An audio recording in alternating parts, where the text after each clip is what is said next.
नमस्कार साथियों, आपका स्वागत है हमारे कार ऑफ टेक्निकल क्लासेस में।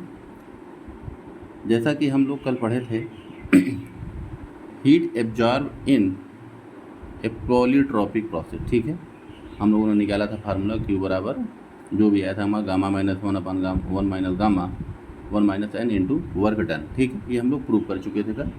तो आज हम लोग एक दो अच्छे सवाल करते हैं। तो देखिए, क्वेश्चन लिखा हुआ है, an ideal gas undergoes an isothermal expansion from state R to state S in a turbine as shown in figure. ठीक है, the area of shaded region is 1000 newton metre मतलब joule.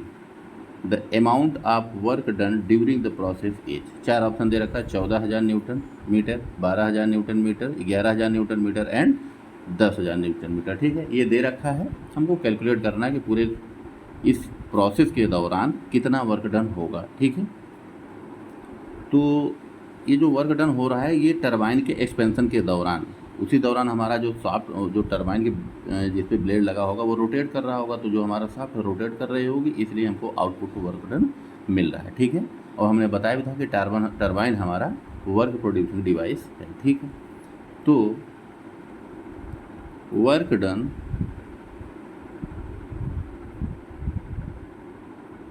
Done during the process, इस process के दौरान total जो work done हो रहा है R2S एक्सपेंशन हो रहा है, तो वॉल्यूम बढ़ रहा है, देख रहे हैं हम लोग आइसोथर्मल एक्सपेंशन। ठीक है, इसके दौरान जो वर्क डन होगा वो कितना होगा भाई,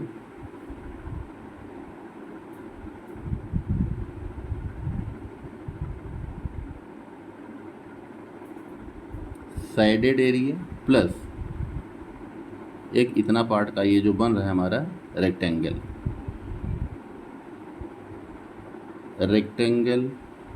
एरिया। ठीक है, मतलब कि इसका वर्क डन और इसका वर्क डन अगर हम निकाल लें तो हमको टोटल उस एक्सपेंशन के दौरान जितना वर्क डन होगा वो मिल जाएगा। ठीक है, अब देखिए सवाल में दे रखा है कि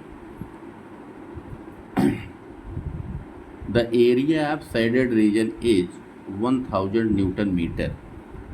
तब देखिए एरिया दे रखा है, लेकिन ये एरिया हम किस एक्सिस पर निकाल रहे हैं, पीवी मतलब पीवी डायग्राम है हमारा वी एक्सिस, वॉल्यूम एक्सिस पर निकाल रहे हैं। तो ये वर्क डन ही होता है, हम लोग पढ़ चुके हैं कि वॉल्यूम एक्सिस पर हम लोग जो भी वर्क डन यहाँ पर एरिया निकाल रहे हैं वो क्लोज सिस्टम है, और प्रेशर एक्सिस पर जो निकालेंगे वो ओपन सिस्टम, चाहे जो हो चाहे जिस एक्सिस पर हो, मिलेगा हमको क्या, वर्क डन।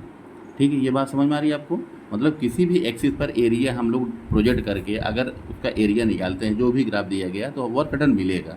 ठीक, अब वो चाहे ओपन सिस्टम वर्क हो सकता है, क्लोज सिस्टम वर्क हो सकता है। तो यहाँ पर तो जो सैडेड एरिया है न्यूटन मीटर दे रखा है, न्यूटन मीटर मतलब जूल, तो एरिया इसका इस पार्ट का एरिया दे रखा है, इस पार्ट का एरिया दे रखा है, इसका मतलब कि इसका वर्क डन दे रखा है, इतने पार्ट का वर्क डन। ठीक है, तो कितना है भाई, ये 1000 प्लस रेक्टेंगल पार्ट का, ये पार्ट बन रहा है हमारा रेक्टेंगल। अब रेक्टेंगल का क्षेत्रफल निकालने के लिए क्या होगा, लंबाई गुणे चौड़ाई। ठीक है, हम लोग पढ़ भी चुके हैं, इसको कैलकुलेट किए हैं कि ये रेक्टेंगुलर ग्राफ के लिए जो हमारा वर्क डन आता है वो क्या होगा, P इंटू डी वी।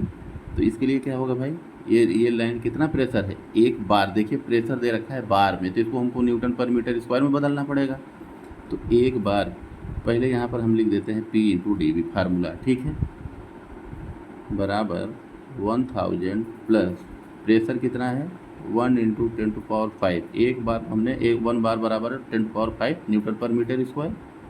अब न्यूटन पर मीटर स्क्वायर यहाँ अगर यहाँ लिख देंगे हम, तो देख लेते हैं कैलकुलेट करके, क्योंकि यहाँ पर क्या है, न्यूटन मीटर है, समझाने के लिए लिख दे रहे हैं, इंटू वॉल्यूम 0.2 माइनस 0.1 क्या होगा मात्रक, मीटर क्यूब, मीटर स्क्वायर से ये कट जाएगा, न्यूटन मीटर यहाँ पर भी आ जाएगा। तो 1000 newton metre plus 10⁵ into 0.1 newton metre आ गया। तो दोनों जगह न्यूटन मीटर ऐड हो गया, न्यूटन मीटर ही यूनिट रहेगा हमारा। 10,000 प्लस 0.1 है तो ये क्या हो जाएगा 10⁴, कितना आ जाएगा 1000 प्लस 10,000 तो जोड़ देंगे तो कितना आ जाएगा 11,000 न्यूटन मीटर। तो ये आ गया work done during the process, कितना आ गया भाई net work done 11,000 newton metre. तो देखिए समझाने के लिए इतना टाइम लग रहा है, बाकी इसमें कुछ है नहीं सवाल में, आप तुरंत कैलकुलेट कर जाएंगे। ठीक है, सारी वैल्यू दे रखा है, इतने दे रखा है, रेक्टेंगुलर एरिया एक वर्क निकालिए, पूरा प्रोसेस तो आपके ये इतना एरिया कवर कर रहा है, तो इसको जोड़ दीजिए, rectangular area plus sided area जोड़ देंगे तो जो भी एरिया आएगा वो वर्क डन हो जाएगा, वो है हमारा 11,000 न्यूटन मीटर, जो कि ऑप्शन सी आपका सही हो जाएगा। ठीक है, तो एक सवाल और हम लोग देखते हैं, बहुत ही अच्छा सवाल है, इसको भी हम लोग देखिए पढ़ चुके हैं।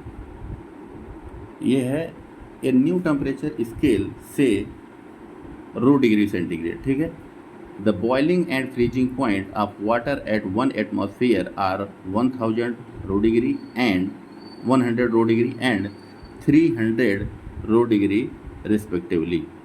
Correlate this scale with the centigrade scale, the reading of 0 degree Ro on the centigrade scale is। ठीक है, देखिए क्वेश्चन क्या कह रहा है हम लोग समझते हैं। अभी कहा गया कि एक नया स्केल बनाया गया है, जो हम लोग जैसे सेंटीग्रेड फ़ारेनहाइट करते थे, ये रो से डिनोट किया गया। ठीक है, जिसका बॉइलिंग पॉइंट दे रखा है 100 degree rho and freezing point दे रखा है 300 डिग्री रो। ठीक है, तो कोई दिक्कत नहीं है, हम जानते हैं, इसका हम लोग सलूशन करते हैं, बहुत ही आसान है। सेल्सियस स्केल हम जानते हैं, पहले तो ये लिख लेते हैं कि ये क्या दे रखा है। ठीक है, ये दे रखा है रो स्केल, ये बना है, इसका बॉइलिंग पॉइंट 100 डिग्री रो, फ्रीजिंग पॉइंट 3 डिग्री रो।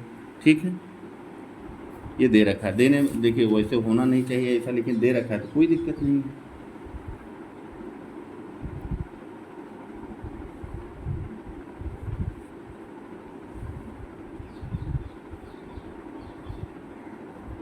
यहाँ पर गलत दे रखा है, ये ऐसा होना नहीं चाहिए। Boiling point and freezing point,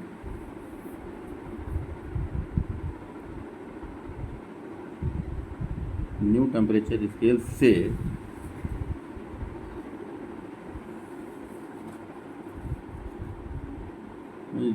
boiling and freezing point of water and what in boiling point 300 होना चाहिए और फ्रीजिंग पॉइंट 100 डिग्री होना चाहिए। ठीक है, तो गलत दे रखा, उल्टा दे रखा है ये, बॉइलिंग पॉइंट 300, यहाँ 300 होना चाहिए, यहाँ 100। ठीक है, गलत दे रखा है, ऐसा नहीं हो सकता। ठीक है, कोई दिक्कत नहीं है। तो यहाँ पर है 300, सॉरी यहाँ पर 100। ठीक, कोई दिक्कत नहीं, ये इसको लिखने में दिक्कत हो गई, सवाल में लिखा हुआ गलत है। Boiling point 300 degree rho and freezing point 100 degree rho. ठीक है, ये हमको एक स्केल दे रखा है कि कौन सा स्केल है, ये रो स्केल है। तो और इस पर कहा कि रीडिंग कितनी आ रही है, एक हमने मान लिया अभी रो आ रही। ठीक, और सेल्सियस स्केल हमारा क्या कहता है, हम लोग सेल्सियस स्केल पढ़ चुके हैं। सेल्सियस स्केल पर boiling point 100 degree centigrade, freezing point 0 degree centigrade, condition है 1 एटमॉस्फेरिक प्रेशर कंडीशन, वायुमंडलीय दाब पर यह बात किया जा रहा है। वायुमंडलीय दाब पर 0 डिग्री सेंटीग्रेड पर पानी फ्रीज कर जाता है और 100 डिग्री सेंटीग्रेड पर उबलने लगता है। ठीक, तो